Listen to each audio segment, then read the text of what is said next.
ఏది అయినా ఆచి చికెన్ మసాలా. కామారెడ్డి జిల్లాలో పెద్దపులి వీడటం లేదు. మాచారెడ్డి మండలం ఎల్లంపేట ప్రాంతంలో పెద్దపులి సంచారం కలకలం రేపుతుంది. పులి కాలి గుర్తులను ఫారెస్ట్ అధికారులు గుర్తించారు. దీంతో ఆ ప్రాంతంలో అలర్ట్ జారీ చేసిన అటవీశాఖ అధికారులు ప్రజలు అప్రమత్తంగా ఉండాలని సూచించారు. గత సంవత్సరం డిసెంబర్ నెలలో ఇదే ప్రాంతంలో పెద్దపులి సంచరించింది. దీంతో స్థానికులు భయాందోళనకు గురి అవుతున్నారు. కాగా పులిని బంధించేందుకు అటవీ అధికారులు ట్రాప్ కెమెరాలను ఏర్పాటు చేసింది. ఇక 6 నెలల క్రితం గోదావరి నది దాటి జగిత్యాల జిల్లా మీదుగా నిజామాబాద్ జిల్లాలోకి ప్రవేశించిన పులి అటు నుంచి కామారెడ్డి జిల్లాలోకి అడుగుపెట్టింది. అటు నుంచి రాజన్న సిరిసిల్ల జిల్లా మీదుగా సిద్దిపేట వైపు వెళ్లి తిరిగి కామారెడ్డి జిల్లాలోని మాచారెడ్డి రేంజ్ పరిధిలోకి ప్రవేశించింది పెద్దపులి.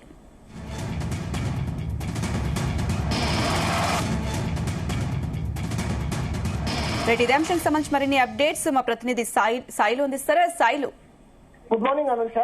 ఏదైతే ఈ కామారెడ్డి జిల్లా మాసరెడ్డి మండలం ఎల్లంపేట బీట్ ఏదైతే ఈ ఫారెస్ట్ రేంజ్ బీట్ పరిధిలో ఈ అటవీ ప్రాంతంలో పెద్దపులి సంచారం అనేది తీవ్ర కలకలం రేపుతోంది.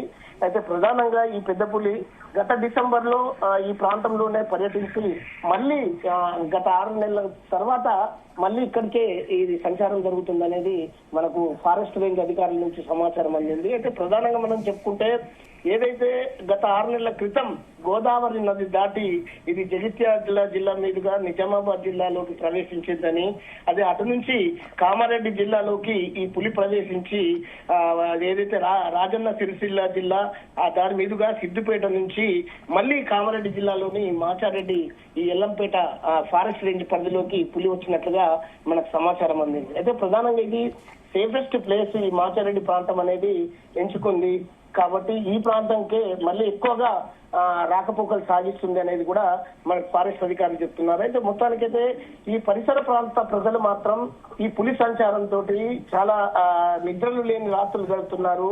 అక్కడ వైపు కూడా ఎటువైపు అటవీ ప్రాంతం వైపు గాని పశువుల కాపర్లు గాని, తర్వాత ఏదైతే మేకల కాపర్లు గాని, రకరకాల ఇవి ఏవైనా కానీ అటువైపు వ్యవసాయంకి వెళ్లేవారు కానీ ఎవరు కూడా అటువైపు వెళ్లకుండా ఇంట్లోనే మగ్గిపోయి ఉంటున్నారు. అయితే తీవ్ర భయాందోళన మధ్య ఎప్పుడు పులొచ్చి మా మీద దాడి చేస్తుంది, మా పశువుల మీద దాడి చేస్తుంది అన్న భయం మాత్రం ఇప్పటికీ వాళ్ళని వీడడం లేదు. అయితే ఇక్కడ పాదముద్రను గుర్తించిన ఫారెస్ట్ అధికారులు మాత్రం ఇది పెద్దపులిగా నిర్ధారించారు. ముఖ్యంగా ఇది ఏదైతే ఈ పెద్దపులి తన తోడు కోసం ఈ ప్రాంతం వైపు వస్తుంది, అది కరీంనగర్ జిల్లా వైపు నుంచి అక్కడి నుంచి వచ్చిన ఇది ఇక్కడనే పర్యటిస్తుందని చెప్పేసి కూడా మనకు ఈ సంతానోత్పత్తి కోసం ఇది ఇక్కడ పరిసర ప్రాంతాల్లో తిరుగుతుంది అని చెప్పేసి కూడా మనకు ఈ ఫారెస్ట్ అధికారులు అనుమానిస్తున్నారు. అయితే మొత్తం ట్రాక్ కెమెరాలు ఏర్పాటు చేశారు.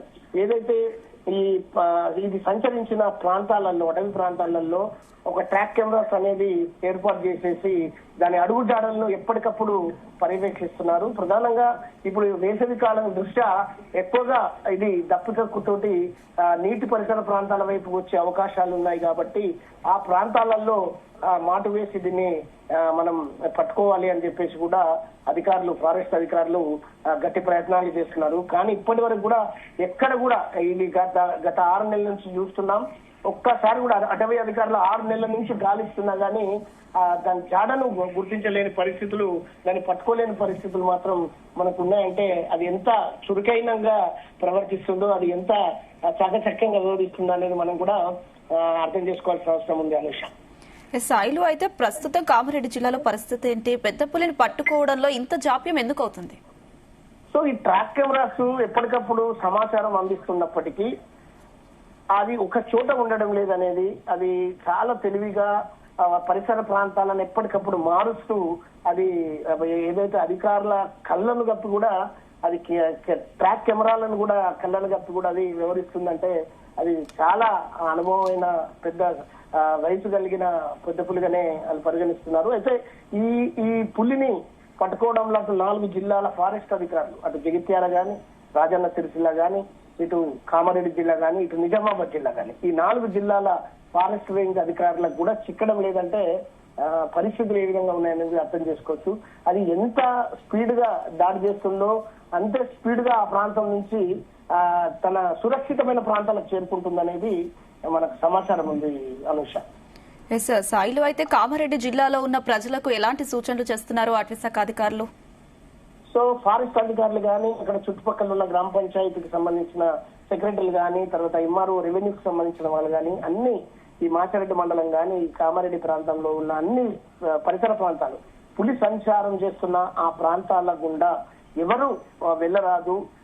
అటు అటవీ ప్రాంతం వైపు దేని సేకరణకు కూడా అటు తునికాకు సేకరణకు కానీ రకరకాల పండ్ల సేకరణకు కానీ తర్వాత పశువుల కాపర్లకు కానీ ఎక్కడ కూడా వెళ్ళడానికి వీల్లేదు అని చెప్పేసి చాలా జాగ్రత్తలు ఏదైతే దండోరా కొట్టి డప్పు చాటింపుతోటి ఊరూరా వాళ్ళు చాటింపు చేయిస్తున్నట్లుగా మనకు సమాచారం ఉంది. అయినప్పటికీ కూడా ఆ ఫారెస్ట్ రేంజ్ అధికారులు చెప్తున్నా కొంతమంది వినకపోవడము, కొంతమంది ఆ వైపుగా జీవనోపాధి కోసం వాళ్ళు పోతున్నారనే సమాచారం అందింది. కానీ వారందరూ ప్రమాదంలో పడతారు ఖచ్చితంగా. అది ఎప్పుడు ఎక్కడ ఆకలి కోసం మాటు వేసి దాడి చేస్తుందో అనే పరిస్థితులు చాలా సీరియస్ గా ఉన్నాయని చెప్పేసి ఈ ప్రమాదకర పరిస్థితుల్లో ప్రజలంతా అప్రమత్తంగా ఉండాలని చెప్పేసి సూచిస్తున్నట్లుగా మనకు సమాచారం ఉంది. అయితే ఫారెస్ట్ అధికారిని కామారెడ్డి జిల్లా ఫారెస్ట్ అధికారిని చెప్తున్న సమాచారం వరకు అది ఎక్కువగా రాత్రుల్లో పశువులు ఎక్కడైతే ఉంటున్నాయో ఆ ఊళ్ళలోకి వచ్చి కూడా దాడి చేసే పరిస్థితులు కూడా ఉన్నాయి. కాబట్టి ప్రజలు కూడా అప్రమత్తంగా ఉండండి,